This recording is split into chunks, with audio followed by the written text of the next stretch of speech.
बिहार की सियासत में हलचल तेज हो गई है। असदुद्दीन ओवैसी की पार्टी ऑल इंडिया मजलिस ए इत्तेहादुल मुस्लिमीन कांग्रेस और राष्ट्रीय जनता दल के साथ गठबंधन कर सकती है। AIMIM और गठबंधन के बीच सीट बंटवारे को लेकर बातचीत जारी है, लेकिन सीमांचल की सीटों पर अभी भी पेंच फंसा हुआ है। AIMIM सीमांचल की सभी 24 विधानसभा सीटों पर दावा ठोक रही है, जबकि RJD और कांग्रेस इस पर सहमति बनाने की कोशिश में जुटे हैं। AIMIM के बिहार प्रदेश अध्यक्ष और अमोर विधायक अख्तरुल इमान ने कहा कि पार्टी महागठबंधन के साथ आने को तैयार है। उन्होंने कहा, हमारी विचारधारा बीजेपी को हराने और बिहार को सशक्त बनाने की है। हम कम सीटों पर भी समझौता कर सकते हैं, बशर्ते सीमांचल की प्रमुख सीटें हमें मिले। 2020 के विधानसभा चुनाव में AIMIM ने सीमांचल की 5 सीटें अमोर, कोचा धामन, जोकीहाट, बैसी और बहादुरगंज जीती थी। इन सीटों पर जीत हासिल कर AIMIM ने RJD के परंपरागत मुस्लिम वोट बैंक में सेंध लगाई थी। हालांकि बाद में AIMIM के 4 विधायक RJD में शामिल हो गए और फिलहाल अख्तरुल इमान ही पार्टी में एकमात्र विधायक बचे हैं। अब जब AIMIM फिर से 50 सीटों पर चुनाव लड़ने का ऐलान कर चुकी है, तो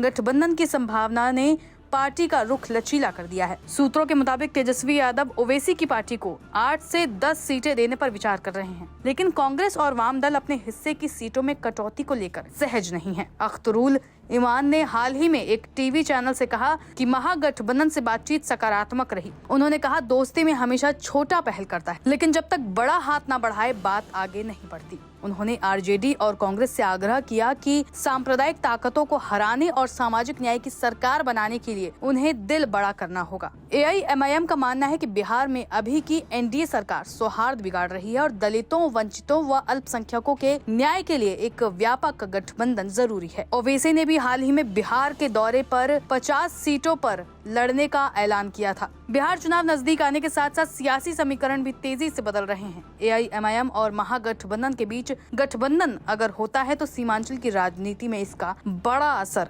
देखने को मिल सकता है। बिहार चुनाव पर आपकी क्या राय है? क्या ओवैसी की पार्टी को इस कदम से फैसला होगा? क्या महागठबंधन की सरकार इस साल बन पाएगी? इस पर अपनी राय जरूर रखिए और ऐसी ही खबरों के लिए जुड़े रहिए लाइव हिंदुस्तान के साथ।